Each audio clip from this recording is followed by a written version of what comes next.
92% of the people that say that they are Jews today are in fact Ashkenazi, sons of Gomer, so thereby are the synagogue of Satan, they who say they are Jews and are not. So who are the real Jews? That's the question that has been posed to me many times over the past months. And there's really two answers to that question. And I'm going to be thorough today because I need to be thorough. Because when you speak about this, it's going to upset a lot of people. So we're going to have to take our time in the scripture. So bear with me. Two answers to that question. One I already addressed in the rotting stick of false restoration and the synagogue of Satan teaching. And that is, who are the true Jews? Well, I already spoke about that earlier at Sukkot. Even the Ethiopian Jews, they're called the Falashas, meaning those that are black. Zephaniah chapter 3 verse 10.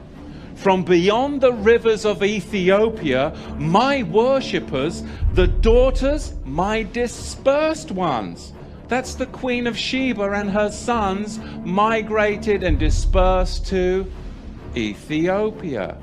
Lamentations chapter 4 verse 2. The precious sons of Zion are comparable to fine gold. Verse 8, their visage is blacker than coal. And the concise Oxford English Dictionary, the 10th edition, tells us that visage is a poetic literary of a person's face with reference to the form of their features. A person's facial expression is what? Blacker than coal. You start to connect the language and you start to see. Bereshit, Genesis chapter 9 verse 27. We have got the Ashkenazi sons of Japheth that have infiltrated into the land and are what? They've got the whole world convinced. The whole world convinced that they are sons of Shem. But look what it says in Bereshit chapter 9 verse 27. It actually tells you that Yahweh, who is omnipotent, it is his will because he has actually deceived them into doing this. They are so deceived into doing this. Look at Genesis 9:27. Elohim will entice and deceive. The Hebrew word there is patah. Patah. He will deceive Japheth, Ashkenaz, the sons of Japheth, and he will dwell, that means Ashkenaz will dwell in the tents of the Shemites. Is that what's happening today? Has he deceived the Ashkenazi so much, those from the Russian steppes, the Caucasians, he's deceived them so much that they're actually dwelling in the place where the real Shemites should dwell? Genesis 9 verse 27. You see, Yahweh is the one that has deceived. He has enticed Japheth. Patah, deceived, enticed. He's deceived and enticed the Ashkenazi Jews into believing that they're the Jews, and they've built the Zionist state of Israel today. Hold of the riddle, did she not? Deceitfully. And Delilah made Shimshon Samson sleep upon her knees, and she called for a man, and she caused him to shave off the 7 locks off his head, and she began to afflict him, and his strength went from him. You see, Samson was the first Rasta. He was a Negro lion fighter, similar to the African Maasai tribe. Judges 14:5 and 16:19. You see, Samson tore a lion apart as he would a young goat. And as a Nazarite, he wore 7 dreadlocks. He was mahogany in body color, just like Malcolm X. And his visage was blacker than coal. He was a Negro. Lamentations 4, 7, and 8. And this is really hard for people to see in Scripture, because predominantly it has been the Caucasians that have been in charge of the Scriptures, right? For millennia. Lamentations 5:10. Our skin was black like an oven. Job 30 verse 30. My skin is black upon me, and my bones are burned with heat. Deuteronomy 28, Deuteronomy 28, verse 68. And Yahweh shall bring you into Mitzrayim, Egypt again, with ships. And the way of which I said to you, you shall see it no more again. And there you shall be sold to your enemies for slaves and female slaves, and no man shall buy you. And that is what happened to the regal class of the house of Judah. And I want to give you a brief history. I won't go into it too much, but I can't just make that statement because there'll be people that will push back. But I want to give you a brief history on slavery. I was just amazed, I got to tell you. I mean, when you come to America and you talk to people about slavery, you can talk to black people about slavery, white people about slavery, and they'll give you all this history on slavery, and it only goes back to the 16th and the 17th century. And you're like, don't they teach you the history of slavery? Why? Ask the bloody question. Why are they only teaching you the history of slavery as far back as the 16th and the 17th century? Why are they only going that far back? They don't want you to go farther back than that, because then you'll actually find out the truth. But from the 16th and 17th century, we'll teach you about slavery. You've got to go further back, and you've got to understand and question, why did they do this throughout the whole of America in all the public schools? Why do they only go back as far as the 16th and the 17th century to talk about slavery? We've got to go further back than that. Because Islam designed infernal slavery. And then the Ashkenazi Khazars, those who say they are Jews and are not, are the ones that marketed it, and the regal Negro nomads exiled from the kingdom of Judah were the main recipients of it at the hands of the indigenous black Africans. Because you've got to understand, the regal class of the house of Judah came down from Israel, and they came into the land of the black Africans.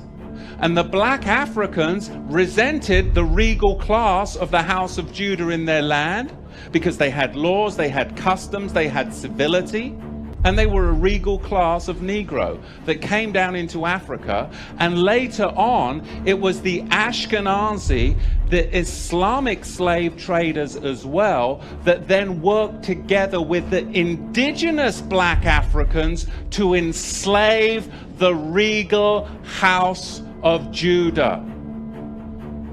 This is what we've got to understand, but you've got to go back before the 16th century to understand the roots of it. So we're going to see, as we dig into this, where this slavery came from, because it was really a system that was very, very well crafted. There was Islamic masters, and there were white Ashkenazi Khazar ship owners. There were the buyers and the sellers. And they're not going to fill you in on all of this, but really you've got a four-tier system. Number one, you have the Negro nomads that were exiled from the kingdom of Judah. Number two, you had indigenous black African hunters that resented the regal Negro nomads that had come into their territory with their own customs, with their own laws that were different and would not assimilate into their tribal culture. They were their own tribe. They were the regal house of Judah. Number three, you had Islamic trappers that worked with the indigenous black Africans to trap the regal Negro house of Judah. And then you had them sell them to the Ashkenazi ship merchants. Did enough to go further back. Do you know how many blacks in America have been lost to Islam? It's outrageous. That's not your tribe. Your tribe is Judah. Muhammad's tribe enslaved you. Why would you convert to Muhammad's tribe when you're of King David's tribe? Don't convert to the tribe that enslaved you and then sold you to Ashkenazi ship merchants. More black Negroes have been lost to Islam in the 20th century than any other Bible-believing group. It's outrageous, because they don't want you to know who you really are and what tribe you're from, but you're not from Muhammad's tribe. Never were. Never were. You are a regal Negro class from the royal house of Judah. It's outrageous to me. Islam is not the black man's religion. It's for those of the Banu Hasham clan of the Quraysh tribe. That's who it's for. It's not from the tribe of Judah. Never was, never will be. It was never the religion of the Negro nomads in Africa, because they were exiled from the kingdom of Judah. In Joel chapter 3 verse 6, it talks about these indigenous black Africans in collusion with the Ashkenazi, because they were selling the Negro house of Judah to the Greeks. And who did the Greeks? The Greeks, they invented democracy, didn't they? Didn't they just? You see, Africans weren't selling their own people. They were selling a tribe that had encroached upon their land, a higher educated, regal class that had judges, coppersmiths, goldsmiths, and all of this, and they did not assimilate in, and they wanted their stuff, and they wanted to get paid by Islam, and Islam wanted to get paid by the Ashkenazi ship merchants.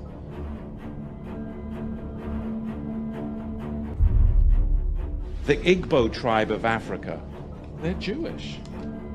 If you were to look, just look at old maps of the African slaving maps.